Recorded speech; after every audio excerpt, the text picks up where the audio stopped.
Hi friends! Today I'm going to read you a story called Penguin Chick, and we'll learn a little bit about the emperor penguins.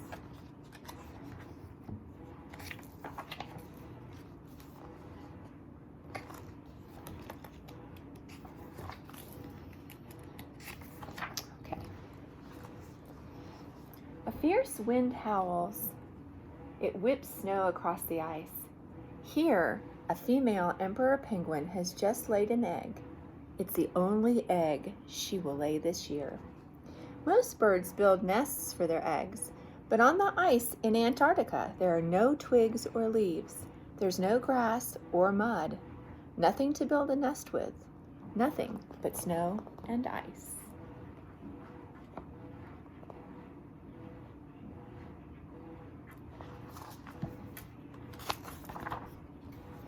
The new penguin father uses his beak to scoop the egg onto his webbed feet. He tucks it under his feathered-covered skin into a special place called a brood patch. The egg will be as snug and warm as if it were in a sleeping bag.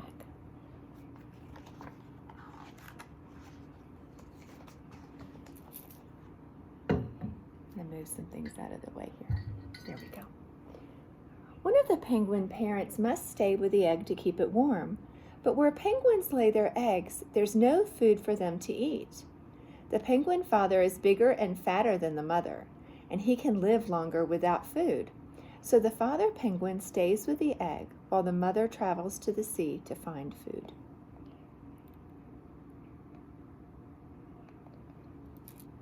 The two parents sing together before the mother penguin leaves.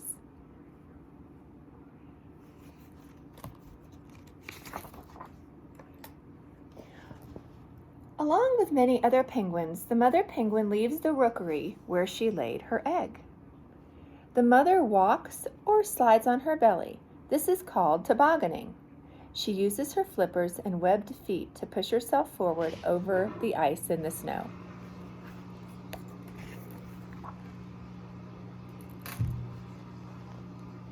Because it's winter in Antarctica, water near the shore is frozen for many miles. After 3 days, the mother penguin comes to the end of the ice. She dives into the water to hunt for fish, squid, and tiny shrimp-like creatures called krill.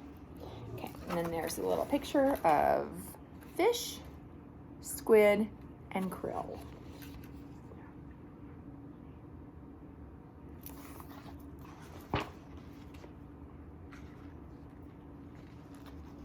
Back at the rookery, the penguin fathers form a group called a huddle. They stand close together for warmth. Each one keeps his own egg warm. For 2 months, the penguin father always keeps his egg on his feet. When he walks, he shuffles his feet so the egg doesn't roll away. He sleeps standing up. He has no food to eat, but the fat on his body keeps him alive. So I'm seeing a connection between the fat on the penguin and the fat on the polar bear, and I believe both are called blubber. Finally, he feels the chick move inside the egg. The chick pecks and pecks and pecks. In about 3 days, the egg cracks open. The chick is wet, but soon his soft feathers, called down, dry and become fluffy and gray.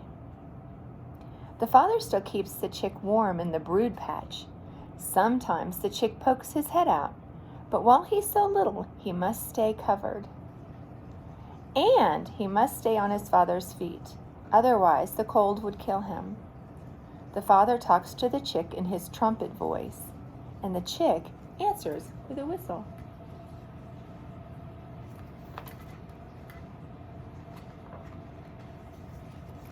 The father's trumpet call echoes across the ice.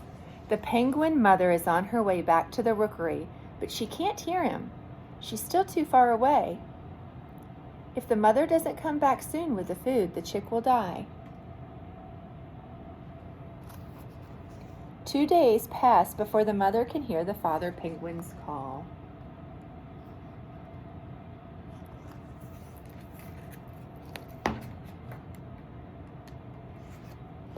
At last the mother arrives at the rookery. She cuddles close to her chick and trumpets to him. He whistles back. With her beak, she brushes his soft gray down. The mother swallowed many fish before she left the ocean, and she brings back some of this food up from her stomach and feeds her chick.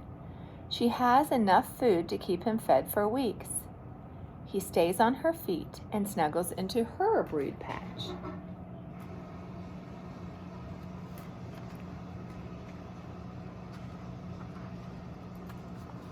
The father is very hungry, so he travels to open water.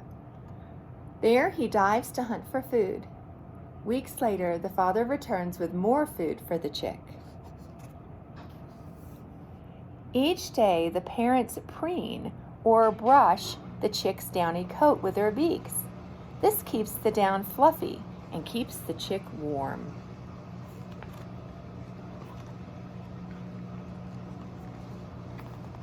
As the chick gets bigger, he and the other chicks no longer need to stay on their parents' feet. Instead, they stay together to keep warm. This group of chicks is called a crush. At least I think that's how you pronounce it. Or a nursery.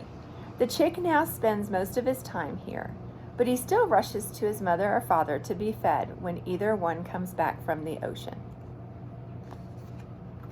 Sometimes the chick and the other young penguins dig their beaks into the ice to help them walk up a slippery hill. They toboggan down fast on their fluffy bellies.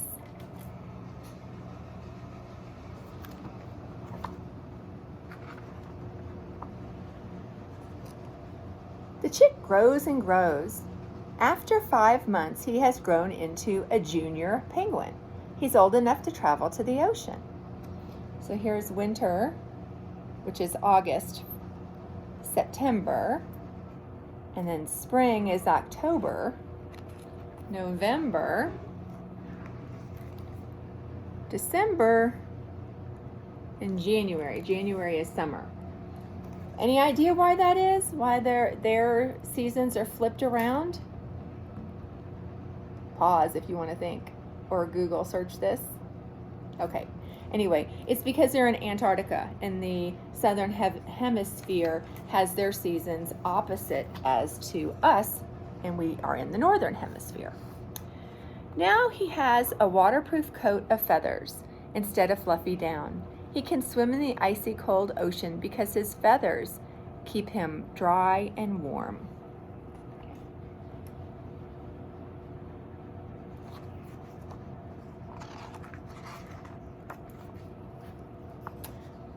The young penguin spends most of his time in the water. He swims, flapping his flippers as if he were flying underwater. He uses his webbed feet to steer wherever he wants to go. He catches a fish with his beak and swallows it head first.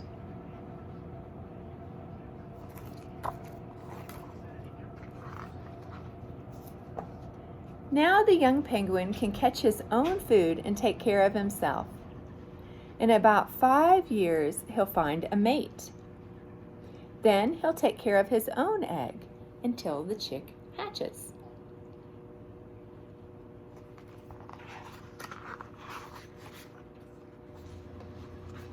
Okay, so this says, find out more about penguins. There are 17 different kinds of penguins. All penguins catch their food in the ocean. They live on fish, squid, or shrimp-like krill. Only emperor penguins lay their eggs on ice. All other penguins lay their eggs on land, and most build nests. King penguins, this guy right here, form large rookeries on islands north of Antarctica. After the mother has laid her single egg, she and the father take turns keeping it in their brood patches. Here's the little rock hopper that we saw the video of. Rock hoppers often jump into the ocean feet first instead of diving in like many other penguins. They build stone nests in large rookeries on islands. The mother lays 2 eggs but can raise only 1 chick. the stronger of the two chicks survive. It's interesting. Here, this one. And I'm not sure how to pronounce this. It's spelled A-D-E with a little mark over top. L-I-E. Adelie? I don't know. Adelie penguins? I'll look it up. Live in one rookery on the coast of... Sometimes hundreds of Adelie penguins live in one rookery on the coast of Antarctica. In the spring, Adelies build nests of stones and pebbles. Parents lie on the nest and tuck the eggs into their brood patches. They take 2-week turns. Okay. A jackass penguin brays like a jackass or a donkey. That's not a bad word. It's actually a donkey. They live in the southern coast of Africa with their beaks and feet. Jackasses dig nesting tunnels in the soil. If the soil is too hard to dig, they build a nest of roots, twigs, and sometimes pebbles on top of the ground. Okay. This one's pretty cute. I need to look that one up and spend some time reading about that. Little blue or fairy penguins are the smallest penguins. They live in Australia and New Zealand. Little blues make their nests out of dirt and stones in burrows and in caves. The mother lays 2 eggs and the parents take turns keeping the eggs warm and feeding the 2 chicks. All right. The end. I hope you've enjoyed this book. See you later.